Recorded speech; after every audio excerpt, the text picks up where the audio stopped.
તો મિત્રો આપણે વ્યાકરણમાં રૂઢિપ્રયોગ અને કહેવતો જોઈ લઈએ.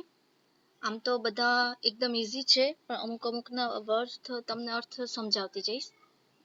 મિત્રો, તમે ઘણા વર્ષોથી રૂઢિપ્રયોગનો અભ્યાસ કરો છો. આ વર્ષે પણ તમે કેટલાક રૂઢિપ્રયોગનો અભ્યાસ કરશો. આમાંના ઘણા રૂઢિપ્રયોગ તમને પરિચિત પણ લાગશે. મહત્વની બાબત એ છે કે તમે આ રૂઢિપ્રયોગને તમારા રોજના ભાષા વ્યવહારમાં સામેલ કરો અને તમારી ભાષા વ્યક્તિને વધુ સચોટ બનાવો. અધૂરો ઘડો છલકાઈ ઘણો. એક્ઝામમાં તમને ઓપ્શન આપેલા જ હશે, એટલે વાંધો નહીં આવે, તો પણ ધ્યાન રાખવા એકવાર વિનંતી.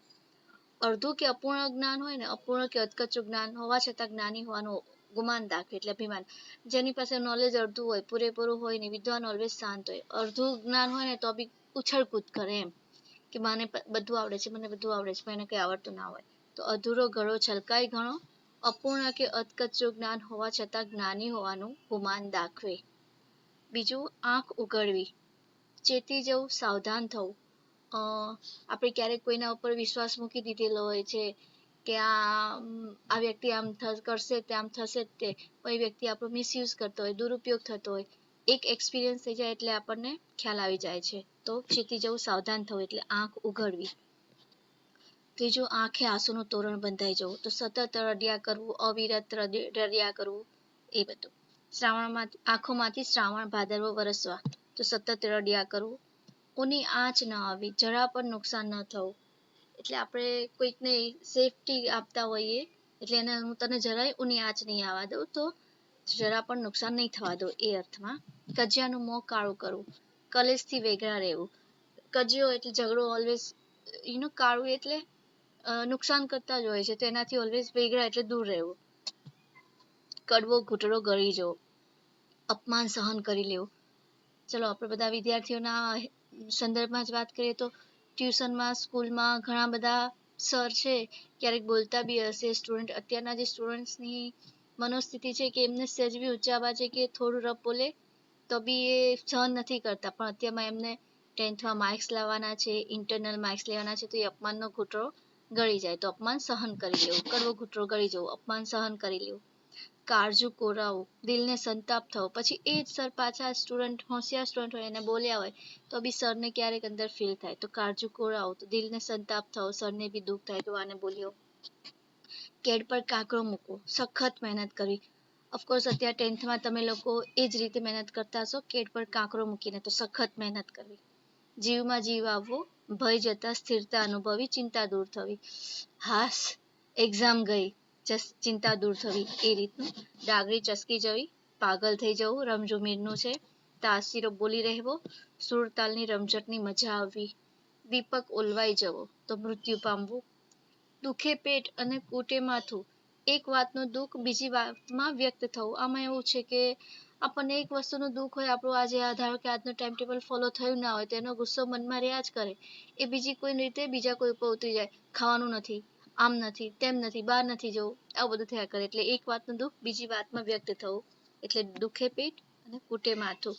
ધૂળમાં મળી જવું, નાશ પામવું. નાક કાપવું, તો આબરૂને કલંક લગાડવી, એ બેઇજ્જત કરવું. પરસેવો રેડવો, જે તમે લોકો અત્યારમાં રેડી રહ્યા છો, સખત મહેનત કરવી. બાજી બગડી જવી, યોજના કે ગોઠવણ નિષ્ફળ જવી. ભોંઠા પડવું, શર્મિંદા થવું. જસ્ટ ધારો કે કોઈ બહુ જ મહેનત કરી છે, ઓફકોર્સ એ વાત કરે કે આ વખતે તો હું 90 અપ સ્કોર કરી શકીશ, ઓછામાં ઓછા બોર્ડર લાઈન 90, પણ ક્યાં કરી એકાદ બે માર્ક્સ ઓછા આવ્યા હોય, તો એ ભોંઠાપ અનુભવે, ભોંઠા પડે, શર્મિંદા અનુભવે, પણ કંઈ જરૂર નથી, હજુ ટાઈમ છે, બધું થઈ જાય. રસ્તો કાઢવો, ઉપાય શોધવો. બસ આ રીતે જ રસ્તો કાઢી લેવાનો, વધારે મહેનત કરવાની. વાળ ધોળા થઈ જવા, ઉંમર વધી જવી. શ્રાવણ ભાદરવો વરસવો, તો આંખમાંથી ચોધાર આંસુ એ રોવું, એટલે શ્રાવણ ભાદરવો. સોળ તાણવી, નિરાંતે સૂવું, મૃત્યુ પામવું. આપણે નિરાંતે સૂવું, જે આફ્ટર 10th ની એક્ઝામ પછી, ફેબ્રુઆરી એક્ઝામ પછી તમે લોકો જે શાંતિથી સોળ તાણીને સૂઈ જશો.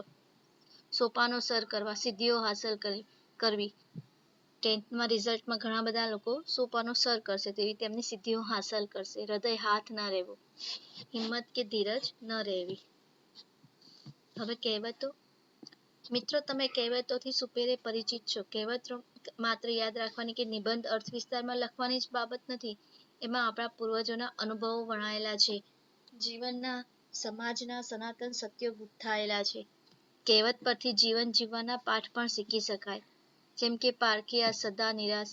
શક્ય હોય ત્યાં સુધી તમારા કામ માટે અન્ય પર આધાર ન રાખો. તમારે એમને કહેવું પડે, વિનવવું પડે અને તેમ છતાંય કામ ન થાય અથવા કામ પૂરતી ગુણવત્તા સાથે ન થયું હોય તેવું બને. કે ચેત તો નર સદા સુખી, કે આગ લાગે ત્યારે કૂવો ખોદવા ન જવાય. કેટલી કહેવતો અને તેમાં વણાયેલું અનુભવનું ડાપણ. તો આવી કેટલીક કહેવતો છે. આમાં બી તમને ઓપ્શન આપેલા જ હોય છે એક્ઝામમાં, એટલે વાંધો નહીં આવે. આઈ થિંક જોઈન્ટ કરવાના હોય છે, મેચ ધ ફોલોઈંગ જેવું હોય છે. પહેલું, અક્કલનું ઓથમીર મંગાવીને ભાજીને લઈ આવ્યો કોથમીર. એટલે અક્કલનું ઓથમીર એટલે મૂર્ખ માણસ હોય જેને કહીએ કંઈક અને લઈ આવે કંઈક. તો મૂર્ખ માણસ એકને બદલે બીજું જ કામ કરે. અણી ચૂક્યો 100 વર્ષ જીવી. એક વખત નિષ્ફળતા કે આફતમાંથી ઉગરી જનાર સફળતાની પરંપરાનો લાભ મેળવે. હવે તમારા સંદર્ભમાં જ કહું તો પહેલી ટર્મમાં કદાચ ઓછા માર્ક્સ આવ્યા હોય તો હજુ બીજી ટર્મ બાકી છે, ફાઇનલ ટર્મ બાકી છે.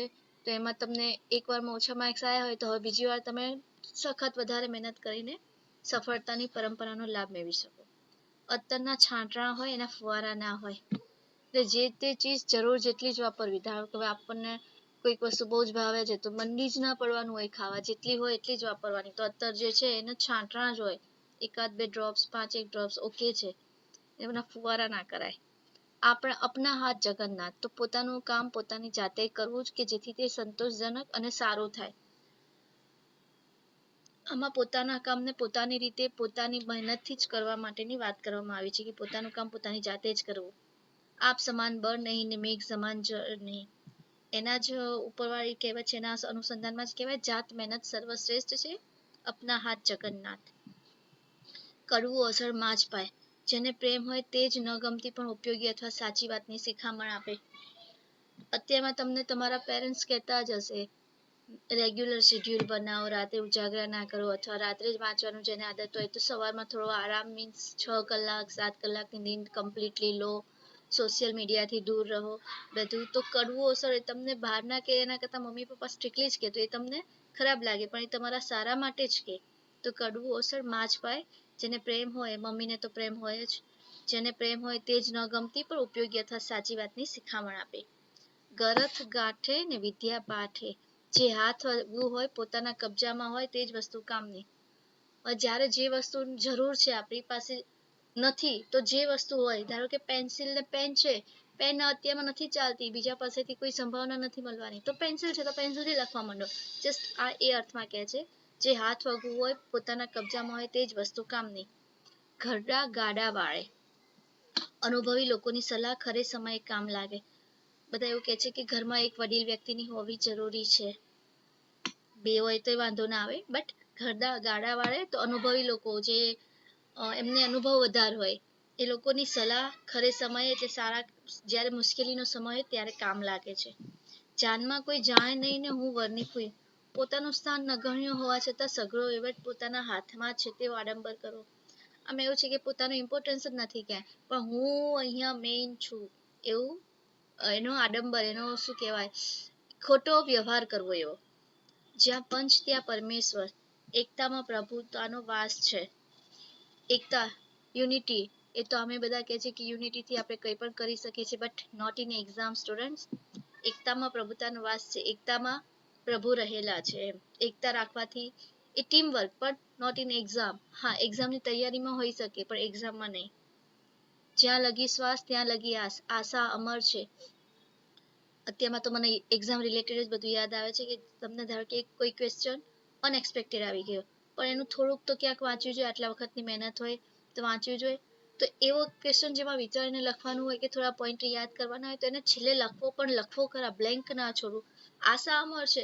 થોડું વિચારતા આપણા માઇન્ડમાં એ વસ્તુ આવી જ રાખે કે આ ક્યાંક વાંચ્યું છે, યાદ નથી આવતું, પણ આવશે એમ પોઈન્ટ કરીને તો આશા અમર છે. એવી આશા તો રાખવાની જ, પણ વિધિન 3 hours 3 કલાકની અંદર ક્વેશ્ચન પૂરો કરી જ નાખવાનો, બ્લેન્ક પેપર નહીં છોડવાનું. જાજી કીડીઓ સાપને તાણે. નાના પણ ઘણા હોય તો મોટું કામ કરે. એમાં એવું છે કે વધારે જણ ભેગા થઈને પણ આપણે મોટા કામ કરી શકીએ છીએ. ધોબીનો કૂતરો, ન ઘરનો ન ઘાતનો. બંને પક્ષને પ્રસન્ન રાખનાર મતનાર બંને પક્ષનો વિશ્વાસ ગુમાવે છે. 2 બાજુ કોઈને ખુશ ના રાખી શકે, આપણે એક જ બાજુ રહી શકીએ. નહીં તો બંને પક્ષનો આપણે વિશ્વાસ ગુમાવીએ. ન મામા કરતા કહેણા એટલે કે કહેવાતા મામા સારા. તદ્દન અભાવ કરતા જે થોડું મળે તે પણ સારું કામ હોય. કોઈ વસ્તુ આપણી પાસે છે જ નહીં, એના કરતા કોઈ થોડીક બી મળી જાય તો એ પણ સારી. નવરો બેઠો નખો દ્વાળે. કામ વગરનો માણસ મુશ્કેલી ઊભી કરે. જેની પાસે કોઈ કામ નથી ને એ બીજા જે કામ કરતો હોય ને એમને બી ઓલવેઝ હેરાન કરે. તે નવરો બેઠો નખો દ્વાળે. કામ વગરનો માણસ મુશ્કેલી ઊભી કરે. પાડાને વાંકે પખાલીને દામ. એકને વાંકે બીજાને સજા. ધારો કે ક્લાસીસમાં ટ્યુશનમાં બેઠા છો, ક્યાંક તોફાન મસ્તી થઈ ગઈ, તોફાન કોઈ બીજું કરતું હોય ને એના બદલે કોઈ બીજાને સજા થઈ જાય તો પાડાને વાંકે પખાલીને દામ. એકને વાંકે બીજાને સજા. પાણી પહેલા પાડ તો સલામત તળાવ. ચેતતા નર સદા સુખી. એટલે હજુ ટાઈમ છે, ચલો ફર્સ્ટ ટર્મનું રિઝલ્ટ આવી ગયું હશે પણ ટાઈમ છે, ઓછું આવ્યું છે, સારું આવ્યું છે, આપણા ધાર્યા મુજબનું નથી આવ્યું, જે પણ હોય હજુ છે ટાઈમ, તો તમે ચેતીને વધારે મહેનત એકદમ સિરિયસલી ચાલુ કરી દો તો ચેતતા નર સદા સુખી. તો તમારું રિઝલ્ટ ઓફકોર્સ સારું જવાનું છે. બે ઘરનો પરણો ભૂખે મરે. અનિશ્ચિત મનોદશા મુશ્કેલી સર્જે. હું ગાલા કરું કે હું વ્રજ કરું, હું નવનીતનું કરું કે હું આ પેપર સોલ્યુશન કરું, બધું ભેગું થશે ને તો તમને અનિશ્ચિતતા આવશે. તમે કંઈક ડિસાઇડ નહીં કરી શકો. એના કરતાં પહેલા કમ્પ્લીટલી ટેક્સ્ટ બુક પૂરી કરો, પછી પૂરું થઈ જાય ટેક્સ્ટ બુકનું આખું રિવિઝન બધું 2 વાર થઈ જાય, પછી એક્સ્ટ્રા કંઈક લીધા કરો. એવી રીતે અનિશ્ચિત મનોદશા નહીં રાખવાની, એ મુશ્કેલી સર્જે. તો બે ઘરનો પરણો ભૂખે મરે. તો અનિશ્ચિત મનોદશા મુશ્કેલી સર્જે. ભાવતું હતું ને વૈદ્ય કીધું. પોતાને પસંદ હોય તેનું જ કોઈક દ્વારા સૂચન કરવામાં આવે. હવે તમે ધારો કે ક્યારના વાંચ્યા છો, કંટાળો આવે છે અને તમને ઘરેથી જ કહેવામાં આવે ચલો થોડી વાર બહાર ફરી આવીએ, આજે તો બહાર હોટલમાં જઈએ, મૂવી જોવા જઈએ અથવા અડધો કલાક રમીએ. પોતાને પસંદ હોય તેનું જ કોઈક દ્વારા સૂચન કરવામાં આવે. ભેંસ આગળ ભાગવત. અણસમજુને ઉપદેશ આપવો નકામું છે. એટલે જેને સમજવું જ નથી અથવા જે ના સમજ છે એને ઉપદેશ આપવો નકામો છે. મન હોય તો માળવે જવાય. ઈચ્છા હોય તો બધું થાય. જો તમારી પાસે ઈચ્છા છે કે તમારે હાઈ સ્કોર કરવો જ છે તો તમે કરી જ શકો છો, એમાં કોઈ તમને રોકનાર નથી. માગ્યા વગર સગી માં પણ ના પીરસે. કહ્યા વગર કોઈ સમજે નહીં. હવે તમે ધારો કે તમારે શું જરૂર છે, શું પ્રોબ્લેમ છે, તમે કોઈને કહેશો જ નહીં તો કોને ખબર પડશે. તો કહ્યા વગર કોઈ સમજે નહીં. આ માગ્યા વગર સગી માં પણ ના પીરસે એના રિલેટેડ છે. હસવું અને લોટ ફાંકો એ સાથે ન બને. એક સાથે બે કામ ન થઈ શકે. અત્યારમાં એક્ઝામ વખતે ઓનલી ફોકસ એક્ઝામનું જ, સ્ટડીનું જ. બે કામ સાથે ક્યારેય ના થઈ શકે. તો હસવું અને લોટ ફાંકો. હસીએ અને લોટ ફાંકીએ તો લોટ સીધો બહાર આવી જાય. તો એનો અર્થ આ થાય છે એક સાથે બે કામ ન થઈ શકે. હાજર સો હથિયાર. જે સાધન પાસે હોય તેનાથી કામ પાર પાડવું. હાથીના પગલામાં બધાના પગલા સમાય. મુખ્ય વાત કે વ્યક્તિમાં અન્ય બધી જ ગૌણ વાત કે વ્યક્તિનો સમાવેશ થાય. ધારો કે કોઈ એક મુખ્ય વાત આવી ગઈ હોય તો એમાં જ બીજા બધી વ્યક્તિઓની ગૌણ વાત અને વ્યક્તિઓનો સમાવેશ થઈ જાય. તો મિત્રો અહીંયા આપણે રૂઢિપ્રયોગ અને કહેવતોનું વ્યાકરણનો આ પાઠ પૂરો કર્યો. આશા રાખું છું કે તમને આમાં સમજણ પડી ગઈ હશે. જો વિડીયો ગમ્યો હોય તો please like, share and subscribe. Thank you.